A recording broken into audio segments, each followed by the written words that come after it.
disconcerting at hindi na naman nga po ako nakatulog. Ang hindi po Trabaho at huwag konsentihin ang isang spoiled na bonjing. Huwag nang busugin ng pabor. Naku po mga kababayan natin, no? Huwag daw konsintihin ang bunjing. At ngayon inuutusan pa nitong si Amy Marcos ang mga kongresista na palitan na itong si Bonjing. Bakit kasi Bonjing mga kababayan po natin, no? Bibi pa lang daw ay lulong na. Grabe, ang tindi ng mga binitawan mga kababayan po natin. Samantala itong si Leila de Lima at itong si Percy Nguye, abay pareho daw na hindi nakatulog at tinawag na naman, no? Na Senado daw ng Duterte dahil hindi po pumabor sa kanila ang naging desisyon ng mga senador. At si Risa Hontiveros, itong si Tito Soto, abay hindi pa daw po makamove on at umaasa na magbabago pa ang magiging papel ng Senado kung sakaling lalabas na yung MR. At para sa kanila ay magbabago pa ito at posible daw, no, na bumaliktad ang mga Korte Suprema Justices. Sige po mga kababayan po natin. Yan po yung ating pag-uusapan, pero bago ang lahat, huwag kalimutang i-like naman ang video natin mga kababayan po natin. So unahin natin itong si Leila de Lima mga kababayan po natin. So punta tayo dito very kay much concerned talaga. Leila de Lima. Okay mga kababayan natin. Unahin natin si Leila ha. Concerned talaga. Disconcerting. At hindi na naman nga po ako nakatulog. Ang hindi po namin maintindihan kung bakit pinilit nilang may archive instead of just, pending na muna yung alternative action na pinopose ni former Senate President and Minority Leader of the Senate, Senator Tito Soto, ay ayun ang maganda dapat. I-table na muna pending the resolution of the MRs filed with the Supreme Court. Bakit sila nagmamadali? Ano bang diferensya? Of course, they were saying kasi nakasabi immediately executory. Bakit daw sila nagmamadali? Diba? So ano pang gagawin dyan? Delimaw, masasayang po ang trabaho ng mga senador. No? Dapat ang desisyonan yan para matuldo ka na at tumigil ka na, Leila de Lima, no? Sa iyong masamang panaginip, sa bangungot na panaginip mo at gumising ka na. Dahil kahit anong gawin nyo, no? Hindi po kayo magtatagumpay. Ang kapal ng mukha mo, nagpadala ka ng mga tauhan doon sa Kongreso para manggulo yung grupo nyong Tindig Pilipinas. Dapat hindi yung Tindig Pilipinas eh. Dapat ang pinapangalan ni de Lima sa kanyang grupo ay Libog Pilipinas. Sige po mga kababayan po natin, kini-question ni de Lima, bakit daw minamadali? Forthwith po kayo, no? Kung gusto nyong matuloy agad ang proseso ng impeachment, simulan agad ang trial ng impeachment, forthwith pa kayo, no? Sabihin nyo, dapat magmadali na sila. Ngayong minadali naman na desisyonan kung ano ba ang dapat gawin dito po sa naging desisyon ng Supreme Court sa impeachment complaint ni VP Sara. Ngayon sabihin nyo na nagmamadali, no? Kapag pabor sa inyo, kailangan magmadali. Kapag hindi na papabor sa inyo, bakit nagmamadali? Nako, de Lima. Kalawang makakaliwa ito. Hindi po ibig sabihin dahil immediately executory, final na. Final na? Ano bang iniiyak mo, de Lima? Diba? Archive lang naman eh. Hindi pa naman patay, hindi pa naman dismiss. Umiiyak. Kasi yung archive, parang patay na rin. Kasi nga, meron pang motion for reconsideration. Pina-comment pa nga ng Korte Suprema. Wala na yan. Ang comment ni VP Sara, formality na lang yan, de Lima. Kaya dapat mag-file ulit ng kaso itong si Topacio, mga kababayan natin, no? At isama niya na itong si de Lima ba? Yung petitioners, sila Vice President Sara Duterte and si Attorney Torion. Kung talagang final na yan, hindi na sana pinansin yung mga MR, Siyempre, ano na lang, no? Formality na lang. including yung mga motions for reconsideration. Siyempre, pag sabihin naman na pag hindi naman yan pinansin ng Korte Suprema, sabihin nyo na naman ng Korte Suprema, hindi kayo pinapansin. Kaya, ang ginawa, pinakomentin yung mga petitioner. Intervention filed by the group led by Representative Percy Sendanya and yung sa Tindig Pilipinas. Kayo rin yan eh. Yung karon yung nagpa-file yan. And also yung motion for reconsideration intervention filed by Isang Bayan. Sana ni-note Lahat kayo din naman yung nag-file eh. Actually, yung nagpahamak sa impeachment na yan, eh, kayo rin naman eh. Mga bobo pala kayo eh. Di ba? Alam nyo naman in the first place na isang impeachment complaint lang yung entertainin at allowed sa isang taon. Eh, putya, 4 yung final nyo. Kung hindi pa naman kayong tanga, dapat usap-usap kayo na isa lang yung i-file, edi sana walang issue dyan. Di ba? Sa 1-year ban na yan. Oh. Ipakuntisa ngayon, pabida-bida kayo, mga puta. na lang nila yung MR without action. Kung hindi nila itatackle yung motion for reconsideration on the belief that is immediately executory. Again, Na, Dilima, no? Pahinga ka na, Dilima, matulog ka na. Baka ma-high blood ka, no? Nakagaya ni Tito Soto, putya, nahabol na lang yung hininga. hindi po ibig sabihin final na yung immediately executory. Tsaka yung mga sinasabi nila na, ayan na kasi, Ka na lang mag-Supreme Court. kailangan sundin na yan. Respetuhin na natin yung judgment or decision ng Supreme Court. Pero hindi ba nila iniisip na maraming Sabi ng Supreme Court immediately. Diba? Immediately executory. question, maraming issues surrounding that decision, particularly on the fact Maraming issues surrounding that decision. Kayo lang din naman. Yung nag-file ng impeachment. Kayo rin yung nagki-question. Sinasabi nyo mga legal luminaries, mga kasabot nyo rin yan mga pink dilaw. actual premises, ang dami nang nagsalita, hindi lang yung mga nasa motion for reconsideration na ang gaganda ng mga argumento, malalakas yung mga argumento. Malalakas, legal luminaries, mga supremes. Yun din yun Yung mga sinasabi nyo 1986 Constitution Primer. Yun din yun Sila Munsod, di ba? Sila Carpio.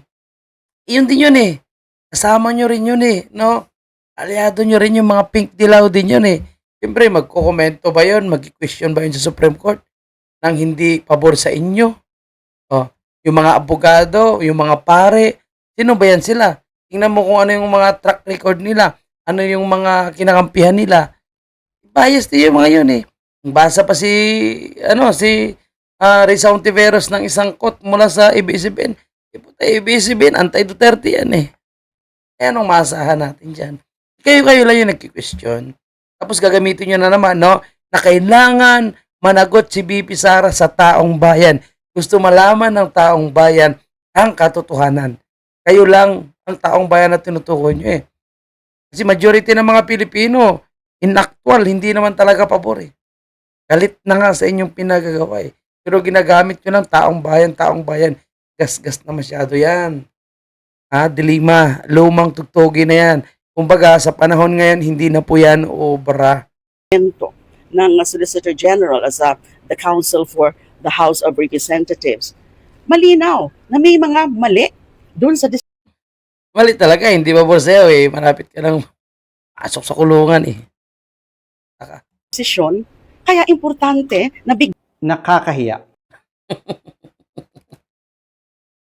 Nakakahiya. No? Parang si Bongbong Marcos lang, mahiya naman kayo. Nakakahiya ang desisyon ng Senado patungkol sa impeachment complaint Ayun, nakakahiya kasi nga, pahiya kayo. laban sa Vice Presidente. They chose to surrender their independence and willfully abandon their constitutional mandate. Constitutional mandate. Ginampanan nga nila yung kanilang trabaho at dumaan sa demokrasyang pagboboto kung ano ang karapat-dapat na gawin. Diba? Gusto niyo naman demokrasya, kalayaan. O ginawa ng Senado yan. Nagkaroon sila ng demokrasyang pagdidebate. Nagkaroon po silang malayang deliberasyon, pagdebate kung anong tama, ano mas matimbang at ipinadaan sa demokrasyang butuhan kung ano ang dapat gawin dito po sa impeachment complaint, article of impeachment na nasa Senado. Isa lang ba yung nagdidesisyon? lahat naman ay nagbutuhan. Today, the Senate decided to become a Duterte Senate. Yung Supreme Court, tuta ng Duterte. No? Yung Senado ngayon, is Senado ng Duterte. Kayo, anong tawag sa inyo? Kongresista ni Martin Romualdez. Aso ni Martin Romualdez. Aso ni Laila de Lima. Aso ni Risa Tanas ang tawag sa inyo. Alam niyo mga kababayan po natin, nakakatawa yung mga ito, no? Hindi talaga nila matanggap-tanggap. Natalunan talaga sila. Okay, puntahan na natin Kung dito, sino man mga kababayan ang natin. sasapa- Itong si Amy Marcos, puntahan na natin. Alam mo, napakatindi po yung mga binitawang salita, no? Yung mga kabaklaan na mga speech nitong si Amy Marcos ay nakakatawa, mga kababayan po natin, no? Binanatan niya, bonjing, no? Palitan niyo na yung speaker niyo. Bata pa lang, lulong na. Di ba? At binulgar niya na nagkakaroon na pala talaga ngayon ng haka-hakang palitan na itong si Bonjing, no? Ang dami na talagang pangalan ngayon nitong ni Tamba, Bonjing, Buaya, Crocs, dami, no? Mongoloid, ito ngayon ay may Bonjing. Ang sasapaw sa boses na ito ay isa lang ang tono. Ambisyon. Kaya naman, mag-move on na tayo. Magtrabaho at huwag konsintihin ang isang spoiled na bonjing. Huwag nang busugin ng pabor. Spoiled na Bonjing. Huwag nang pumayag dahil may pabuya. Huwag tayo magpalaki ng buwaya, baby pa nga ang tawag, lulong na. Bibi pa nga pero lulong na. Bang klase yung kabaklaang speech ni Jaime, mga kababayan. Sa mga mahal kong kongresista, may suggestion po ako. Ito suggestion lang naman, ano? Huwag Sige. niyong masamain. Kesa inaatupag ninyong palitan ang pinili ng taong bayan, binoto at minahal. Bakit di nyo nalang palitan ang tao, kayo naman lang ang pumili? Kaya kahit pa paano, mga kababayan po natin, no, kahit sinasabi natin na nagmamangga pa rin itong si Amy Marcos, sa ganitong klaseng ganitong klaseng deliberation, sa ganitong klaseng araw or butuhan, impeachment complaint, no, butuhan sa impeachment kung anong dapat gawin, mukhang hindi na sayang ang buto natin dito kay Amy Marcos, no? Kasi may isa po tayong kakampi kahit papano, no? Sabihin man natin siguro o sabihin man ng iba na mangga ginagamit na ito ni Amy Marcos. Okay lang, kumbaga, kasi nakikinabang naman po tayo at mukhang nabawi naman natin yung boto natin sa kanya sa ganitong pagkakataon. Di ba? Ganun na naman yun eh. Kung sino yung common enemy natin at may kumakampi sa atin, hindi suportahan din natin. Di ba? Okay. O, tuloy lang natin to. Okay yan, no? At least binabanatan niya si Tamba. Ayaw paawat ng iba sa kakaflex. Ano kaya kung yung speaker nyo na lang ang paltan nyo? Kaya nyo yan. At dahil dito, bumuboto ako ng malakas na oo. Maraming salamat po. Thank you, Sir. Kanina po may mga statements no sa House. Ang daming PR, several oo nga. congressmen against Okay lang. dahil po dun sa mga Okay lang. nasabi nyo kagabi. Hingi lang po ako reaction dun sa isang part. Ilang portions doon. Yun nga daw, sabi nila, the speaker did not act alone. They have the support of the speaker.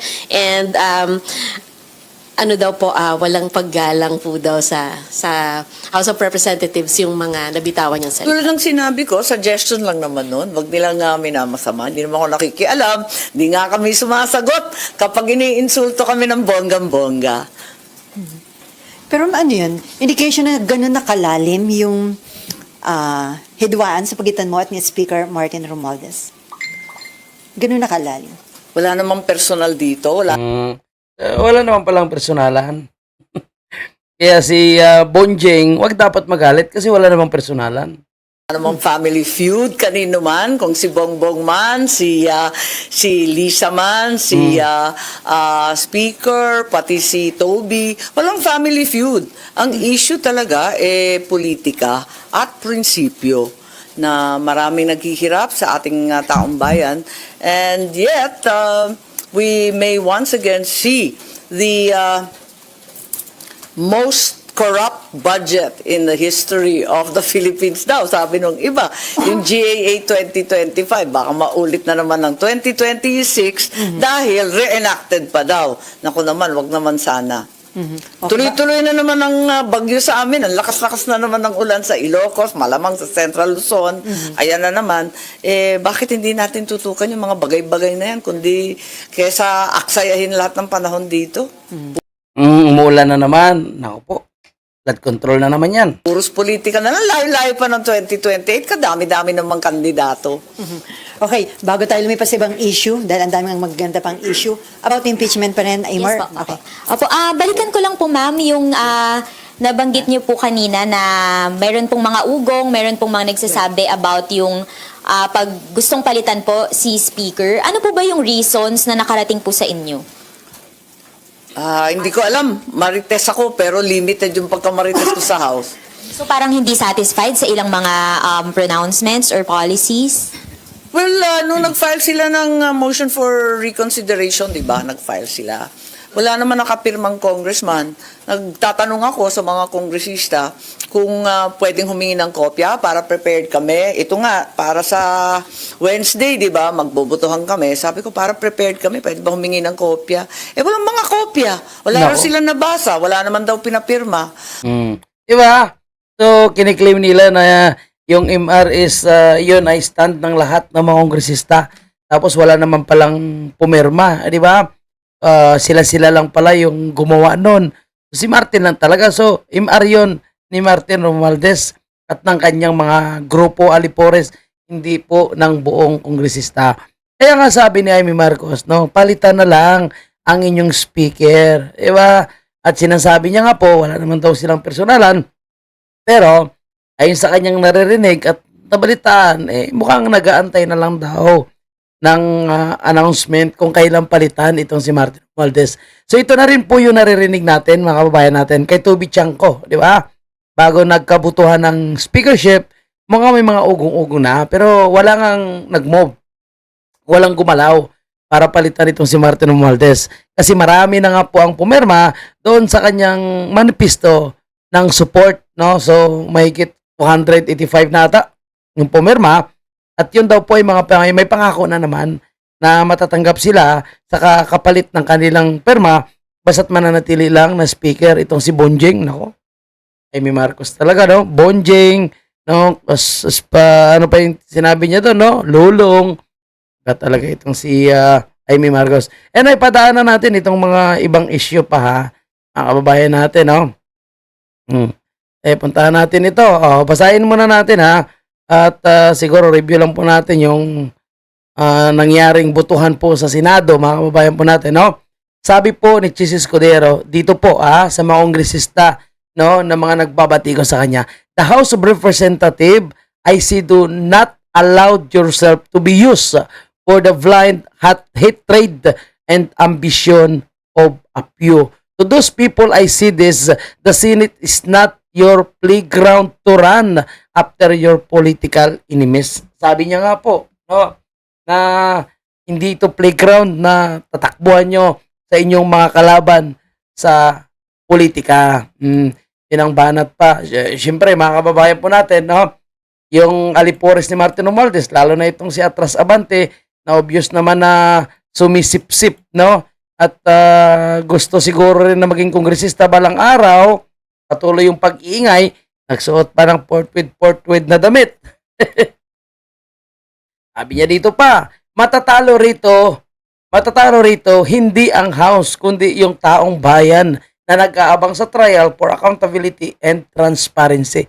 Nako, mahiya naman kayo. Gamit na po, no, yung salitang taong bayan. Gamit na po. And kung accountability, transparency lang, yung pag-uusapan, mahiya naman kayo.